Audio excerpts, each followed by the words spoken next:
Hi there, this is the forecast for February 2019 for Cancer risings. So starting out on the first of the month, there is a square between Mars and Pluto. And for you, this is happening in your 7th and 10th houses. So it could feel as if you are fighting a really uphill battle against outside manipulation. It could be as if a relationship that you're in is really forcing you or feeling as if it's forcing you to compromise or to really struggle in terms of your career. So this may actually be going on for you. There really may be some difficulty in terms of what your relationships are causing you to have to do in terms of your career, but I would hold off on reacting to this because on the 3rd, Venus moves into your 7th house and it moves into Capricorn, and there might be some ease, some more easygoing nature to this issue that might not be as life or death as it seems in the beginning of the month, and there might be some area to resolve and reconcile how a relationship is affecting your career world. On the 4th, there is a new moon in Aquarius happening in your 8th house, and new moons are times of beginnings and planting seeds for the next 6 months going forward in this area of our life. And with it being in the 8th house, there might be some developments that you want to be made in terms of your shared assets or financial gains with others. So if you have like a joint bank account or some type of investment with another, like marriage, money, I don't know how these things work. I'm bad at adulting. Any new developments in that area of your life, you may want to start out thinking to set intentions for this new moon on the 4th.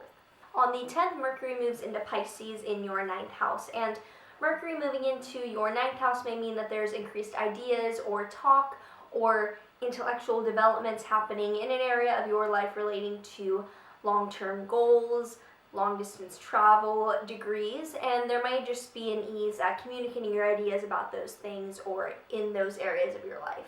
On the 12th, Mars will conjunct Uranus and Aries in your 10th house, and with Mars already in your 10th house, there could be a bit of increased activity as well as possibly increased frustration regarding your career. But with Uranus there might be an unexpected element, some type of supercharged surprise. And with this transit, it can be useful to take it upon ourselves to be that agent of really powerful change all of a sudden for the better in that sense, instead of waiting for it to happen to us, which could be an unexpected powerful change, not necessarily what we want. So when this hits on the 12th, just think of how you can be that agent to really go after what you want and make that change, not let it happen to you maybe in a way that isn't ideal. On the 14th, Mars will move into Taurus in your 11th house. And where Mars goes, it brings increased energy and drive towards getting things done, and it also can bring some frustrations, particularly if we're bored during the day.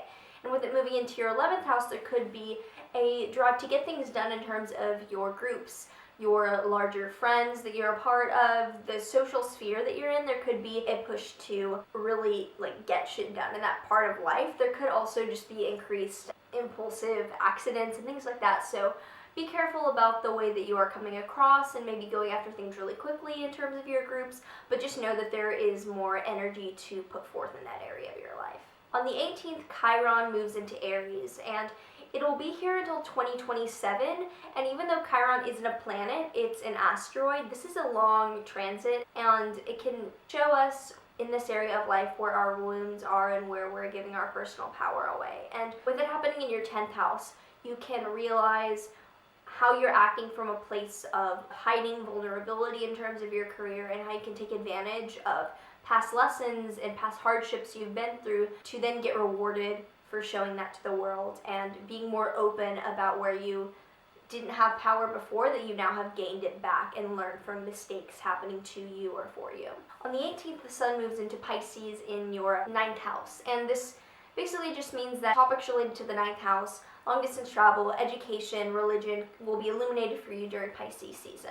Finally, there is a Virgo full moon on the 19th in your 3rd house, and full moons are times of culmination, of wrapping things up in that area of life that has been moving on for the past 6 months. So with it in your 3rd house, something might be wrapping up or coming to fruition in terms of writing, in terms of dealing with siblings, in terms of short-term travel. But with this dispositor of the full moon, Mercury, being square to Neptune, there could be an over-idealization or not quite seeing things for what they are. So make sure to remain practical in the way that you are both celebrating and acknowledging this completion period, and in the spirit of Virgo, stay grounded.